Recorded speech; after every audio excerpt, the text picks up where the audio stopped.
Lakini pili, tunataka kwenye katiba nyinyi mjue, nyinyi wananchi, nyinyi ndio walipa kodi, mjue kwamba mnapolipa kodi mnamlipa kiasi gani mtumishi wa umma, mnamlipa kiasi gani diwani, mnamlipa kiasi gani mbunge, mnamlipa kiasi gani waziri, mnamlipa kiasi gani waziri mkuu, mnamlipa kiasi gani rais.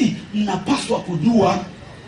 Leo ukiingia kwenye internet unatafuta mshahara wa rais wa Marekani Barack Obama, unakuta na unakatwa kodi.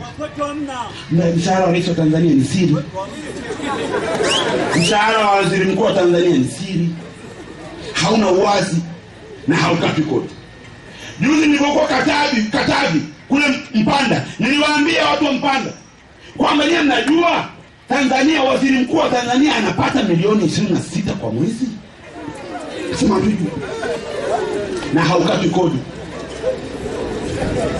Nilipokuwa Choma leo nimewaambia kwamba katiba, ibara ya 43 ya katiba ya Tanzania inaweka masharti ya kazi ya rais. Inasema rais atapata mshahara, posho na marupurupu mbalimbali. Alafu ibara ya pili inasema mshahara hiyo na posho hiyo na marupurupu hayo hayapaswi kupunguzwa. Alafu kwenye bunge tukatunga sheria inaitwa Presidential Salaries Act, sheria ya mshahara wa rais. Nimetaja vitu anavyopata, alafu ikasema mshahara wa rais hautakatwa kodi na utakuwa ni siri. Unamficha nani? Nini majua rais wenu anapata shilingi ngapi kwa mwaka? Anapata milioni 384. Sawa na milioni 32 kila mwezi. Na haukatwi kodi na ni siri. Ni mishahara mingapi ya polisi? Milioni 232. Mishahara mingapi kwa ya polisi? Mishahara mingapi ya walimu? Mishahara mingapi ya manesi? Maana mwalimu anaanza kazi, mwalimu wa primary analipa 2,214 kwa mwezi. Rais milioni 32. Lakini kiwango sio issue. Kwa nini ni siri? Na rais anakula bure, analala bure, anavaa bure, anasafiri bure, anapiga simu bure, kila kitu bure. Alafu akatikodi. Wewe leo wafanya biashara hapa wanaminywa wawe na vifaa vya kusanya kodi, zile electronic fiscal device, zile mashine zile. Anataka mfanya biashara mwenye mtaji wa 200,000 mwele mashine kwa 800,000 anatoa kizo.